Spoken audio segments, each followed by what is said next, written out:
Alrighty, welcome back to the channel, everyone. This one's going to be a little bit of a short of a breakdown. Obviously, not a whole lot to say there. Just an overall disappointing effort by the Warriors. So let's kick it off. Let's see what happened in the first half. Warriors started off really slow, really sloppy.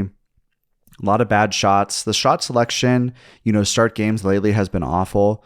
Bad turnovers. Kings didn't start off super hot either, but they caught their rhythm a lot quicker. Keegan Murray picked up right where he left off, getting the Kings out to an early lead. He looked really good, and I think he brought some confidence to the team, quieted the crowd a little bit. After a pretty slow start and a low-scoring first quarter, Mike Brown actually threw a lineup that we haven't seen all series with Trey Lyles and Davis.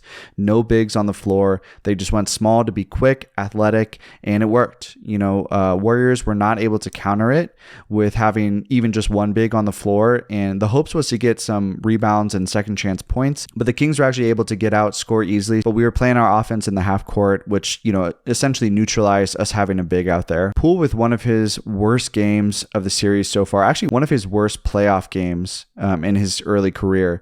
At half he had 3 points, he was 1 for 6 shooting, a couple turnovers, bad defense obviously.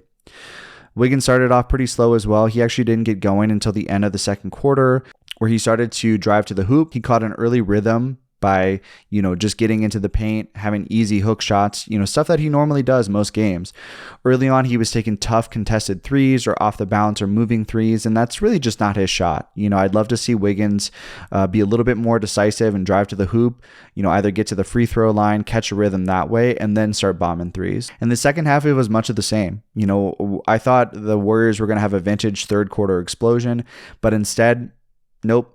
Turned the ball over, couldn't make shots, not playing with pace. Kings had a couple three-pointers that bounced off the front of the rim, giving them an offensive, rebound and a good look from three. And I think that just discouraged the Warriors a little bit. They started to press. Steph was so passive through 3 quarters. It was really weird to see Steph not as engaged as he normally was, considering this was a closeout opportunity. Kings were easily breaking down our defense. Monk was driving, left, right, wherever. He was getting all over the court, hitting big threes, kicking out to Fox, kicking out to Herter, who actually Herter had a decent game, a decent shooting game, which is probably going to translate to a little bit more confidence in Golden One Arena. This is just another consequence of blowing a game. Gives these role players a lot more confidence in their shot. Trey Lyles looked really good out there.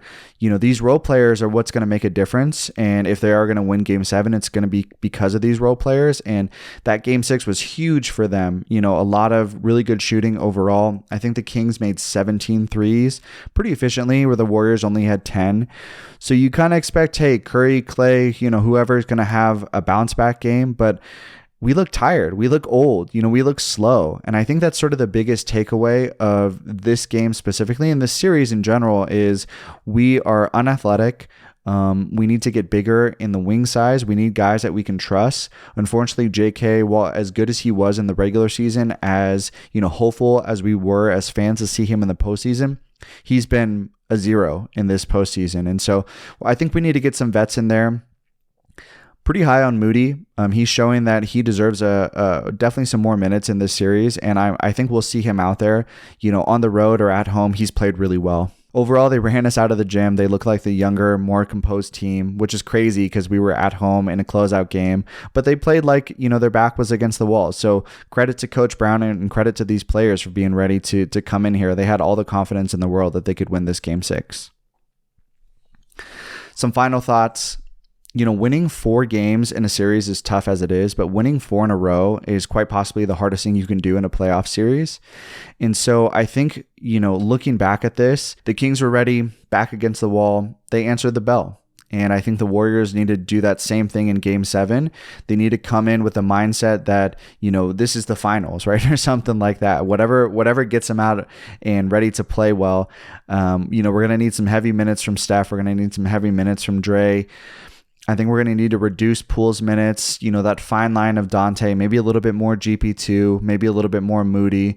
But overall, I think our players just have to do better. They were missing decent shots at some point. They were getting in their own head. So that's really going to be the recipe to win this Game 7. All right, guys, would appreciate a like and a follow if you want some more Warriors content. Regardless of what happens in this game, I am going to continue to cover the playoffs. So we'll see there. But I have all the faith in the world of this core. They've shown time and time again that when they are up against the wall, that they answer. So I'll catch you guys in the breakdown.